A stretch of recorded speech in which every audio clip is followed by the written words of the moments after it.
Hi, Susan Modest here. Today I'm going to be talking with you about some more strategies that you can use to protect your mindset. And just to give you a little bit of background about me, just in case you are just stumbling on my videos and don't really know anything about me. I am currently an entrepreneur, but my education is actually in psychology. And so I'm PhD educated in psychology. So even though entrepreneurship and helping other people to learn strategies and marketing is my passion, my actual foundation education is in that psychology. So for me, it's all intertwined. So today I want to share with you something that I am hoping is going to be helpful to you in maintaining all facets of abundance. And so you might know that my goal is to really help you discover total abundance. And I'm on the same quest. So I'm on the quest with you. But just that's why I'm showing you what I'm learning as I'm learning it. But for me, total abundance is that financial abundance, because let's face it, you can't really do and have a lot of things if you're worried about your finances, or if your limitation is your finances. I said that you want to travel, but you just don't have either the time off or the money to be able to do it. You're going to be limited, and that's just an example. Of course, you can think of 100 other things. If your family needs medical care, hopefully not, knock on something. But if your family needs medical care and you're having to pay deductibles or things out of pocket, then you understand the need for financial abundance as well. So I think we all kind of have a solid idea about that. But that's part of what I teach, and a lot of the videos that you see from me will be focused on achieving that kind of financial abundance. But then there's also other components, which is obviously like physical or health abundance. And I guess that goes without even saying, is that you could have all the money in the world, but if you don't have your health, you really can't enjoy it. So, as when we have our health, we want to protect it, and we want to do the things that we can to nurture it as much as possible. And so that's also my goal, to share things with you along those lines. And of course, then there's mindset or spiritual abundance, which I kind of put together because I feel like they're not mutually exclusive. That with spirituality, for me, that's not religious, but with spirituality, it's a kind of looking inward, and that introspection is what I believe helps to keep a healthy mindset. So I believe that 95% of anybody's success in anything is going to be mindset.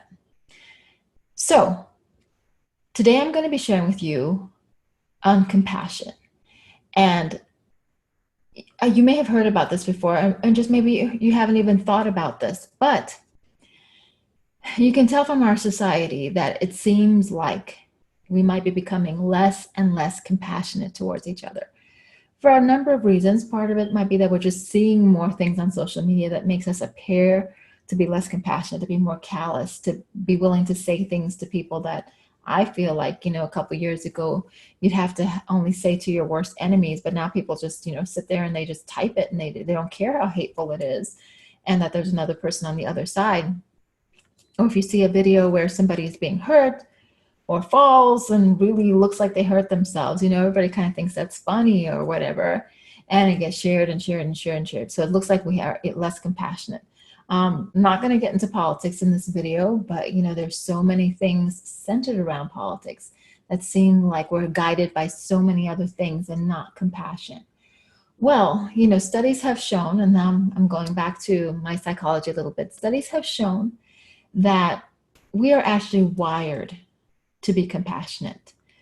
In fact, when we are more compassionate, our vagus nerve, which is a long nerve that kind of stretches out and into our organs, into it starts at the base of our spine, or I guess the top of our spine, and it branches out to all of our organs, all into our legs. It's like just lots of branches, and just to show you how important it is. Well, the vagus nerve is stimulated whenever we show compassion, feel compassion, um, or nurture compassion. So obviously there was a reason why we're built that way, why we're designed that way. And if you think about it, the more compassionate the society is the more likely they are to take care of people who need help. And the less likely they are to needlessly hurt other people. Now, I do believe that it's possible for our compassion to become desensitized, or for us to become desensitized and therefore less compassionate. And I think that's some of what we're seeing. And I think social media plays a big part in that exposure that makes us desensitized to it. But we can protect ourselves. And I really feel like we should for our own good, for all the reasons I mentioned. And I know, to go back a little bit to the effect of the vagus nerve, they have found that when you show compassion and that vagus nerve is activated, it actually reduces stress levels. It helps your organs, each and every organ, to function better.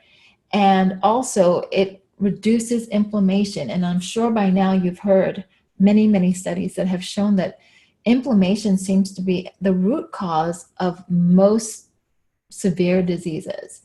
Not a doctor, not a medical doctor. So, of course, you look up that research, but I think it's common knowledge now. I mean, I think that there's been so much talk about this that we all know that, but this is not medical advice that I'm giving you. I'm telling you the information as I've researched it. So it's been shown to reduce the inflammation that causes a lot of the major diseases like, heart disease, stroke, diabetes. So all these things that have been related to inflammation. Of course, that's not stress is not the only source that causes inflammation, but it is a major one, and it's one that we can actually control, as stressful as our lives are. So a number of ways to control that through exercise. But today I'm just focusing on compassion. So how can you strengthen your own compassion muscle, so to speak? How can you practice that? Well, it should be something daily, and it can be done through prayer and or meditation. And so today I'm going to be talking to you about a meditation, and it's actually an LKM, loving kindness meditation. Now, I'm not a super sappy person, so I'm not going to get super sappy on you when I say loving kindness meditation. It's just a way of focusing your thoughts and your positivity and your well wishes, so to speak. So prayer works too, because if you first of all, number one is to send good wishes, prayers, good thoughts of success, thoughts of health to friends and family, to people outside of yourself. Then number two is to strangers, to people you don't even know. So if you hear about something going on in the news, send them love, send them light, send them positivity, send them prayers, whatever it is that you believe. So number two would be sending it towards strangers. Number three would be sending it towards somebody who has wronged you in the past. And usually once I say that, it kind of surfaces immediately who that might fit. And as you go along, it may not be something that is too deep-seated, because if you've been working through a process, it may not be something anymore. It may be that you've worked on some of the deeper unforgiveness issues, but I think we all have it, and they can even come up on a daily basis. None of us are perfect. So number three would be to think of people who have wronged you and try to send them good wishes and of prosperity, health, maybe even just enlightenment for them to understand what they did to you and probably to other people. Just to whatever extent that you can wish them good. And the more that you wish them well, is the easier it's going to become. And the fourth person to send love, light, forgiveness, well wishes to is yourself.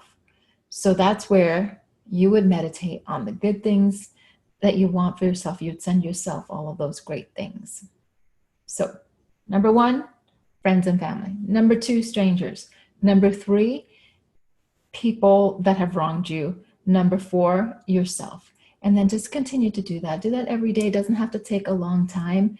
I did another video about morning routines that could include a period of meditation and prayer. So you could incorporate that in there.